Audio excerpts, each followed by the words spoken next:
Welcome back to Attitude Effort Results presented by Teamwork Online and the Clubhouse. Today is going to be a record breaker. And the reason it's going to be a record breaker is because we are starting a series with women in sport where we have found some of the top women executives in all of sport, and we're going to bring them to you. Today we have Senior Director of Business Analytics, and we're going to talk a lot of strategy today. Hey, welcome to Attitude Effort Results. Thanks for having me.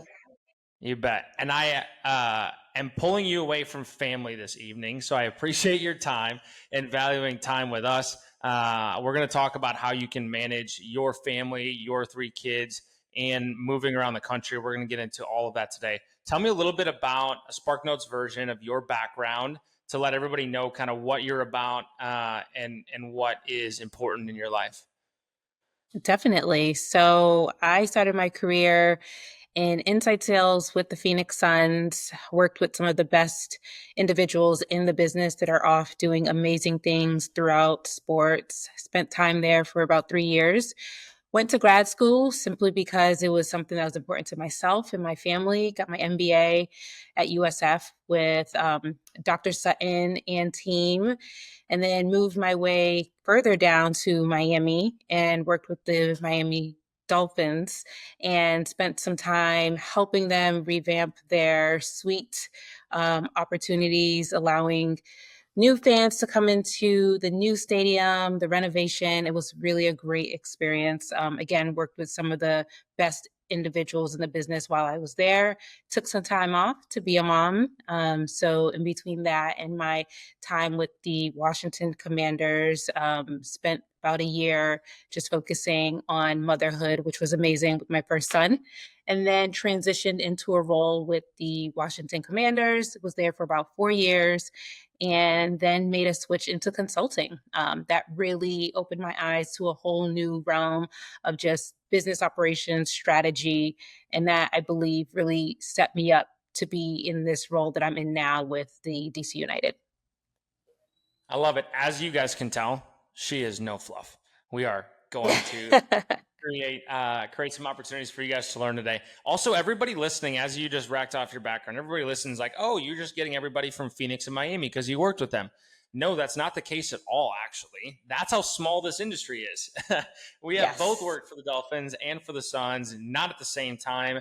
And that's neither of those opportunities is how we got connected. We actually got connected through the Clubhouse. And so if you obviously don't know the Clubhouse, go get a mentor on the Clubhouse. Go look at their content. Obviously, incredible stuff.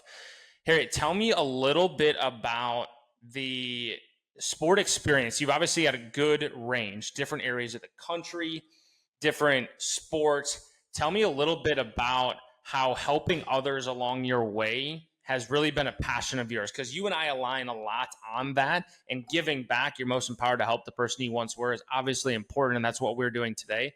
How has that been important for you throughout your career while climbing the ranks?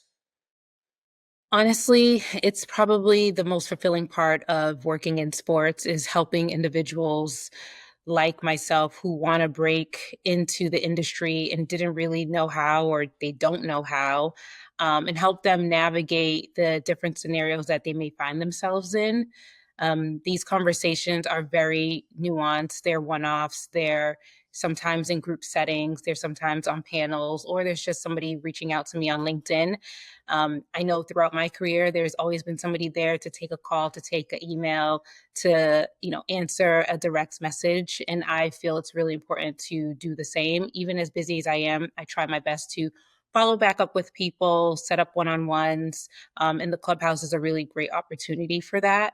And I love giving back because somebody went out of their way to give back to me. Gosh, I love it. And that is the entire purpose goal of this podcast, is to give back. And it's people like you that allow us to do that consistently, which we appreciate. You started your career on the team side, and we've had multiple people from the agency side, from the team side, from the league side on here. And I think it gives a really good, diverse pool for everybody listening. You start on the team side, you go to the consulting side, and now we go back to the team side. What was the Yeah. transition like out of and then back into the team side of sport? It was a huge learning curve. I'm not even going to sugarcoat it. Consulting, my hat goes off to all the consultants who are staying up late, working on various projects, meeting deadlines, working on firm initiatives. It's a beast of a role, but it challenged me in a way where now I can be a lot more strategic in my thinking and looking at the business, not just from a ticket sales lens, but from a holistic lens of what's going to impact the business on multiple levels. Strategy comes from the top down, but if there's not somebody that is, PMing it, aka project managing it through all the different departments that need to touch that particular project, it's not as successful. So I learned that in consulting, and I think my time in consulting really shaped my current role, working with the analytics team because I focus on business operations and strategy, and working directly with the data analytics team and strategy team. We work so well together because we're able to ideate on things. They're able to bring the data, and our department really focuses on all of the different departments and helping bring their visions, their ideas, their projects to life from inception to execution. So I would say, if anyone's ever thinking of making a pivot, it's okay to do that, right? Because that pivot is going to snowball into a new opportunity, potentially in a new role back in sports, if that's something that somebody wants to do. But I appreciated my time away, and I love my time back in the industry. You've been back for, at this point, 7 months, Yeah. into the team side. You talk about, I want to break or dive deeper into the business analytics side.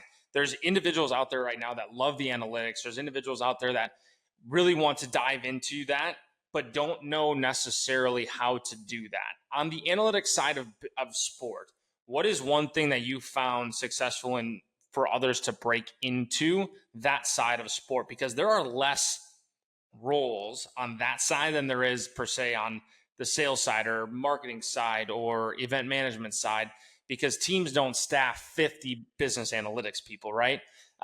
So what would you say to younger generation on how to get in on that side of the business? I would first I'll say you have to like numbers, right? My role is the counterpart to analytics. I'm strategy and business operations, completely different from analytics. Analytics, they're focusing more on big data.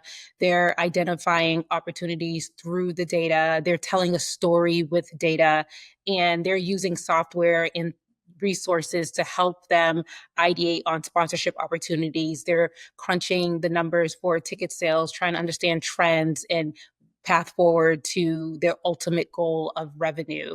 Um, if you're interested in numbers, you should take a data analytics class. You should desire to want to be ingrained in the numbers and how the numbers tell a story, because ultimately that is your role at any team or any non-sports entity, is spending time with the numbers and making sure that the numbers align with the goal. And if they don't, how can we pivot in order to get to that goal?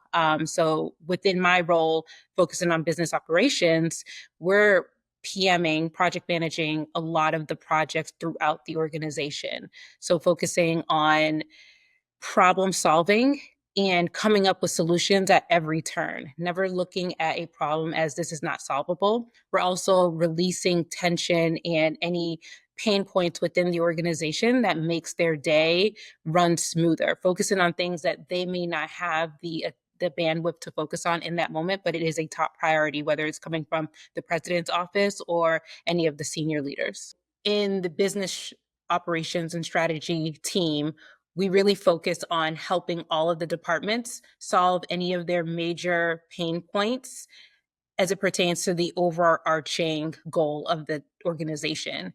So, as you can imagine, every business leader, every one in the organization has a focus, but every now and then some of their focuses get shift because you focus on the season, you focus on a new priority, and that's where my team comes in to help them execute those pain points or execute the problems or identify the problems and solve them. And that skill set really came from my consulting days, where no problem can go unsolved, really digging into why things are going the way they are and how we can come up with solutions for them. And honestly, as a sales guy, we're probably the ones that you guys are trying to keep on the path because we're like, oh, this is a good opportunity to drive revenue. Oh, just kidding. This one over here is, oh, how about we do this event? And you guys are like, hey, how about we just come back in the lane over here? Yeah, and honestly, some of the ideas do get tabled, some of the focus does get pushed to the side, but ultimately, we're solving problems across the board. One of my main focuses is working with our food and beverage provider and really finding new ways to do some of the same things, but make it make sense from a revenue standpoint where we can increase revenue, we could increase per cap, getting creative in that area. So that's actually been a really fun new part of my role, something I haven't done before working with food and beverage. What's it like? This is a personal question Yeah. from myself. It's really in the stage of the career that I'm in. I have the opportunity to start building. It sounds like you have the opportunity to start building now as well. How is that different in your role on the strategy side to build something fresh rather than coming in a role where the wheel is turning and you just hit the ground running? What are some of the biggest differences that you found in the building aspect?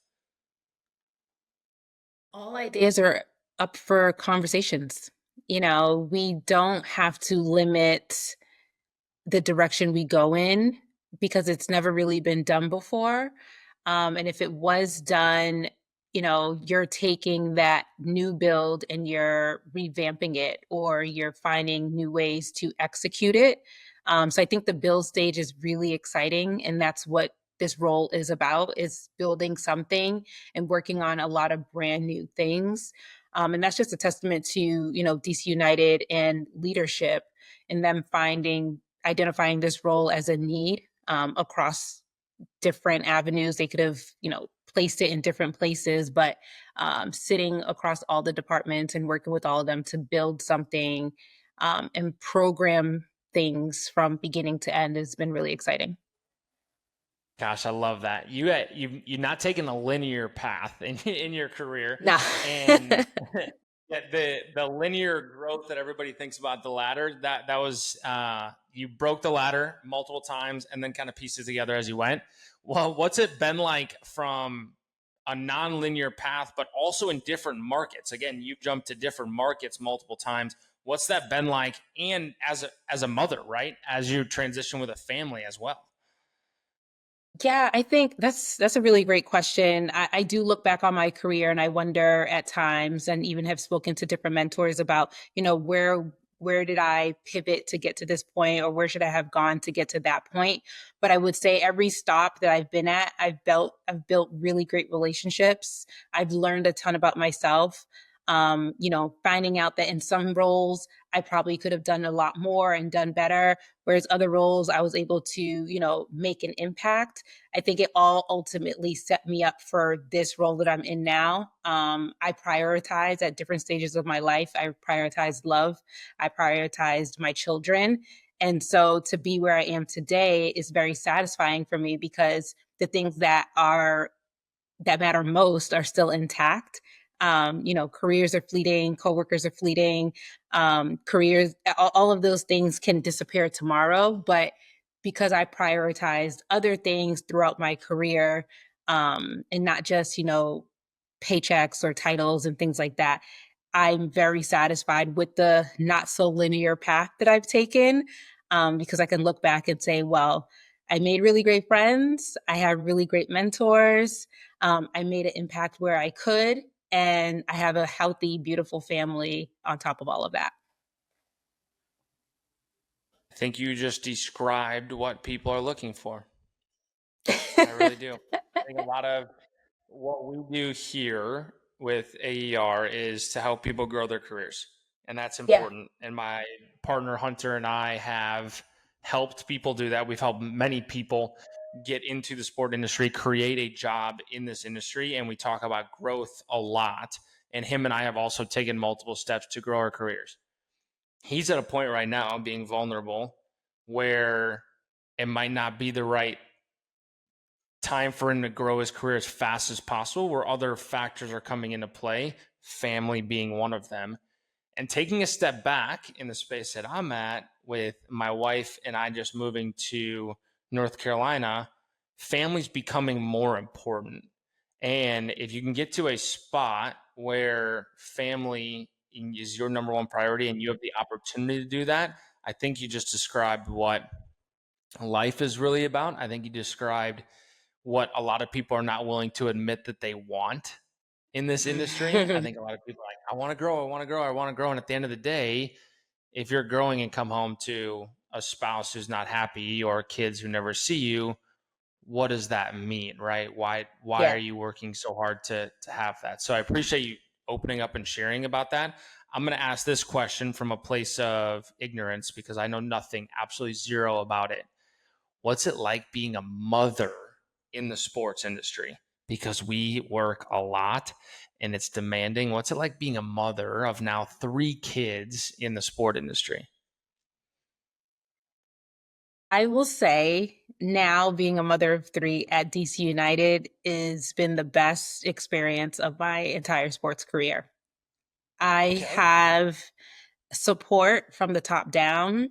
And I think that, you know, every step of the way has led me to this particular role where I can be the best version of myself at home and also bring the best version of myself at work unapologetically. I don't have to shy away from those conversations. I'm no longer afraid to say, hey, I need to step away to take my child to the doctors, or anything like that. But I also recognize like I'm at a different place. Like I'm a lot more mature and confident in myself than I was maybe 5 years ago. My son's 7. So, first having him, I may have been a little bit more timid and not as open to, hesitant to make that request because of potential backlash. But I think society has also changed. The sports world has also changed. I think people understand that we are all multifaceted and that we can do our jobs at a high level, regardless of children, regardless of marriage. And that we shouldn't be labeled that way. We should be labeled at the work that we do and have that be the focus versus anything else. So yes, although I am a mother in sports, I think first and foremost, when my coworkers see me, they see that I bring my best. I am very present when I'm in their presence. And when I'm home, I have the respect of my colleagues that I'm home and present as well. That's huge. What have you done? You said it's from the top down, which is awesome. It, as you get closer to the top, your leadership, I think, even becomes more important, right? You want to work for really good people. You want to build good relationships. You want to have the lifestyle that you want. And in this case, family is number one. What are some of the steps that you've taken or potentially the habits that you've created to give yourself the confidence to ask those questions, to give yourself this lifestyle that you've created? What are some of the tactics along the way that you've created to have this style in the sport industry?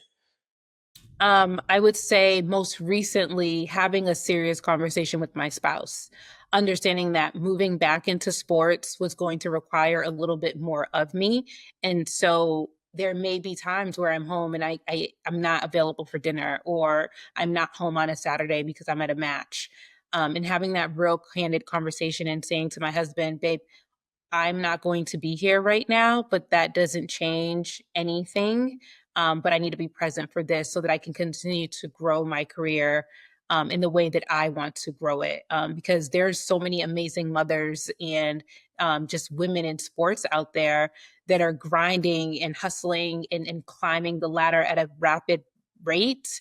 And I think everyone's journey is completely different. But for me, in this season that I'm in, I had to be honest with my family in explaining what working in sports again is going to look like. And again, because I have the support from work, I'm able to have that conversation with my family, and with their support and their blessings, it's been a really seamless transition to having 3 children and being back in the sports industry. And it sounds like you're saying, men, we need to take a little bit more responsibility, and we can do that. We No, can do not at all. I've worked, what my the leaders I work for at DC United, the one I report directly into a male, and he has no children, but he's so understanding. And it's never like a second guessing questions. Like he just gets it. And I've worked for men outside of DC United that had children and they understood too. I think it's a combination of you being honest with yourself, with your bandwidth and what you can do and how you come prepared for your day to day, and it's also having that conversation at home. And I think that just takes a lot of maturity, experience, and I think I've had both over the years. And again, at Deloitte, they're very big on boundaries setting, and I learned that there. Some of the partners are like, these are my working hours, and anything outside of these hours I'll get back to you the next day. And I really appreciated that. Like it was a refreshing thing to see that women at the highest level of their career were able to do that and still be amazing and get things done in their role. We talk about work-life balance a lot. It is this game that we call life. Like this is the game of life. It really doesn't matter where your boundaries are. Some people are strictly 9 to 5, right? In Hmm. sales, I don't want to do that because if somebody needs something, people at the highest level want access, and I want to give them Yeah, that access. Right? That's what 100%. separates on our side. It doesn't matter, but you have to set those boundaries. They have to be set. Hmm. It doesn't matter which Yep. one you go with, but you have to set them. And it sounds like you've done that early. And that sets you up coming back to the team side, being like, listen, this is what life was like on the consulting side that I really enjoyed. This is what it wasn't. This is what I'm going to need, right? When you're having the conversation from the jump. So you're not 7 months in or 2 years in, and all of a sudden you're like hating your boss because you're like, I never see my kids. Like, what's going on? It's like, no, we're setting expectations right from the jump. Yeah. No, it's been a pleasure. And I again, I will mention that the sports industry has just changed dramatically, and everyone's desires and goals are different. What hustle and hard work looks like for me may be different for the next woman, may be different for the next man. It's very, I don't think anyone is this, there's never two of the same people. Everyone is different. And I think every situation and every opportunity has to be looked at and through an individualized lens. I love it. I have a question for you that I'm hoping that you're willing and able to open up a little bit. And again, I'm gonna ask this because I haven't had a high level woman leader like yourself on. The tides in sports are changing Mhm. drastically. Women's sports is coming through in a massive way, as they should. My mom's been a high school basketball coach her whole life. Yeah, 100%. My cousin's a D2 basketball coach. My sister's an athletic trainer. Like, this is how it should be, but it was not like it is now when you started your career. Not even close. And I wasn't there when you started your career. Tell me what it was like coming up in those ranks and what you've seen change for the younger generation, the women that are now coming up, because they have a massive opportunity and that is greater now than it was when you started. Yeah, I'm a little biased. I think I have a little bit of an interesting background working with the Phoenix Suns and Mercury, being a group sales rep for the Mercury. I reported into men that believed in the Mercury, sold the Mercury, put an emphasis on the Mercury. At the time, the Mercury was led by another woman. And so I got to see the importance of women's sports early in my career and the impact that could be made. The Phoenix Mercury was one of the best teams. We sold a lot of tickets, we sold a lot of group tickets. We did really well on and off the court. We just were waiting for everyone else to catch up. So they did. And, no, the ticket value was not as high as it is today. But the fandom and the people cheering the Mercury on at the time they were there and they're still there. I think over time, as it's grown, it's just so beautiful to see that people are paying attention. But I think the play on the court and on the field has changed as well. I think the play has become a lot more competitive, from what I witnessed early on.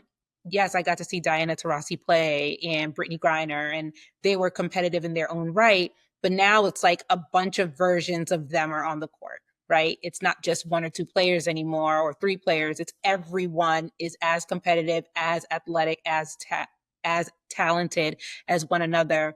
And everyone in the leagues across all women's leagues have now stepped up their game. And I think it's just a beautiful thing to witness. It's very exciting. Obviously, I'm a girl power. It's a new day, and it's nice to see that people are investing in women's sports and believe in women's sports, and they're not doing it for charity cases anymore. They're really doing it because there's a huge return on investment, huge return on dollar investments, right? Not just the feel good investment, because those days are over. And I think the women feel that as well. And they're like, we can play, we play really hard, we work really hard, and now pay us for it, or pay to watch us do it. There was a study put out by Teamwork Online. They actually did a study. Shout out Teamwork Online because they're a sponsor. And that's where everybody should go to get their sport interest and get into the industry. They did a study, or they posted about the study. I don't think they ran it. The value of team evaluation versus revenue brought in. So it wasn't total dollars, right? Because the NFL is king in sports with total dollars. No questions asked. They're king right now. But it was the value of what sports franchises are worth versus what they're bringing in.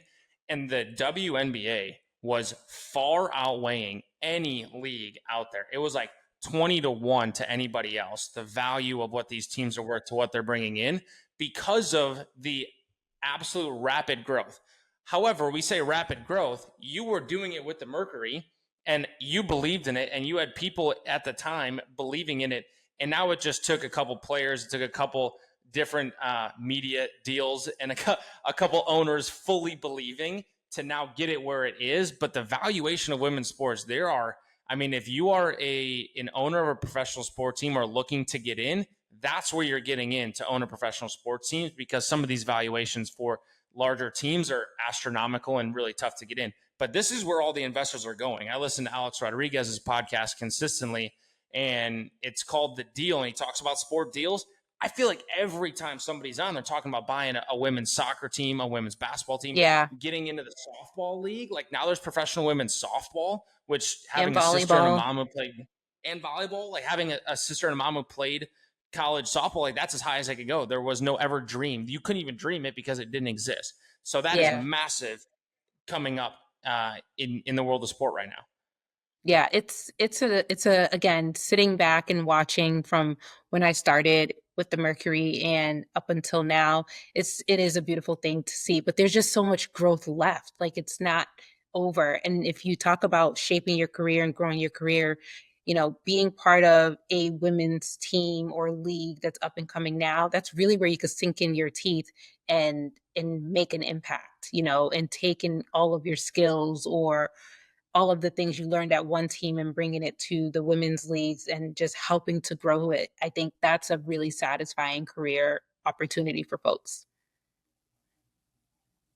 The excitement of getting into the industry right now on the women's side is massive. You also, if you're a killer, if you're elite, if you're really good at what you do, because of the numbers in women's sport right now and how they're growing, because each team in women's sport is going to have to multiply the number of people who work for them because it's growing that much. Each sale, each strategy position, operations, field ops, social media, they're going to have to grow. In order to grow, they're going to be promoting people within very quickly, which will open the door very quickly for new individuals. So if career growth is important and you want to quote unquote climb the ladder or just learn and gain more knowledge at a faster pace, the place to go right now is women's sports without a question. 100%. And I would even argue, and I'm biased because of my background, women's sports and sales. That's where you're going to learn the hustle, the effort, the result. You're going to get all of that working at that level and just really immersing yourself in getting fans into the building, learning the business. You can really make a name for yourself in that regard. Gosh, I absolutely love this conversation. I appreciate your time again. And I want to be respectful of your time with your family. I have a couple more questions for you. Of So course. I have two more. I have two more. So we always end with the same one, but the one I have Hmm. prior to that, if you're in the younger generation shoes right now, we just talked about women's sports. We talked about how you grew up in the industry, what you've done to get there. What are you doing right now to separate yourself as a college or young professional, or even as an older professional? What are you doing to separate yourself in today's day and age in this industry?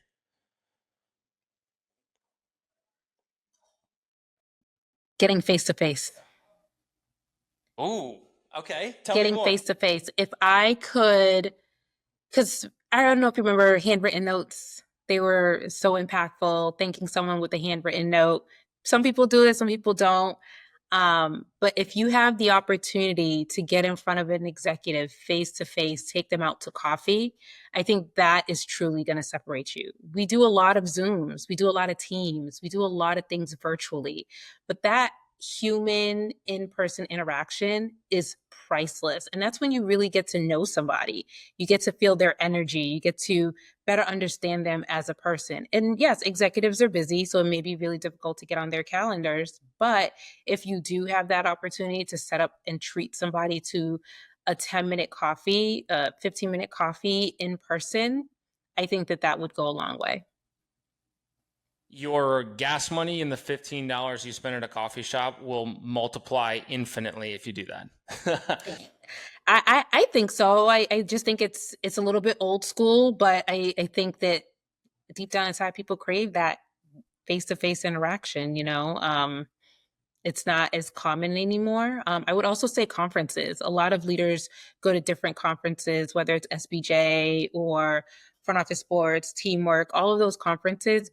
Go in person, have somebody meet you, especially if you're gunning for, a sales role. I want to see how you interact. I want to see your personality. I want to see if there's something about you that makes me want to buy, even if I don't need to buy anything.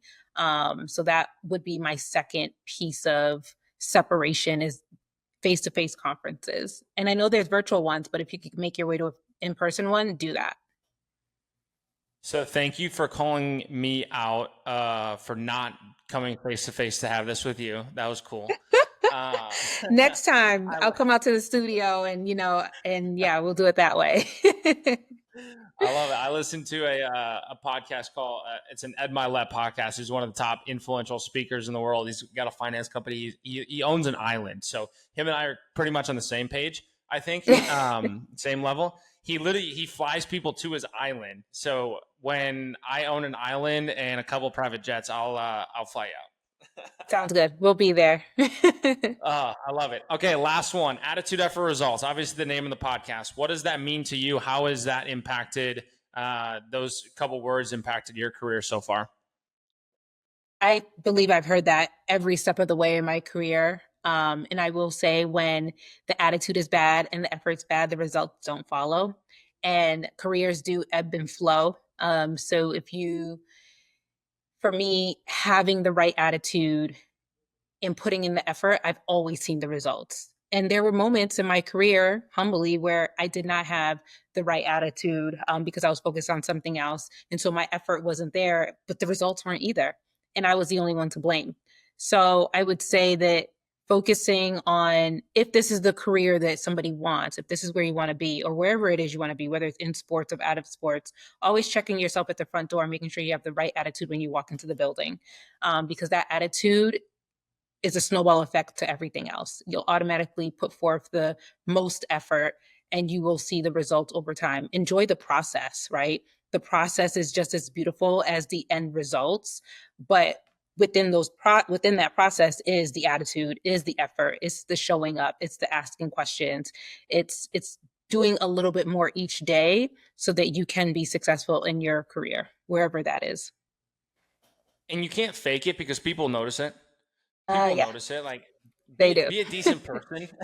Yeah, be a decent Yeah. person. Like, people are watching all over the place. I think leaders have cameras set up everywhere somehow, or they're like my mom who just had eyes in the back of her head. You're like, there's no way you saw that, and you did. Um, but be genuine about it. And if you are not passionate about it, go find and talk to people who you are passionate about. Again, you started on the sales side and you're now on the strategy side, right? So if you're not passionate about exactly what you're doing, go find somebody who has a different role and start conversations with them. Because when you walk in with a good attitude, it changes, honestly, the course of your day and the course of your career as well. So thank you so much for being here, for valuing time again with us. I think you had a massive impact on what we're trying to do here is give back to others. We share that. And I really appreciate you coming on today. Of course. Thank you so much for having me. It's been a pleasure. Attitude Effort Results community. Let's inspire others and continue to grow together.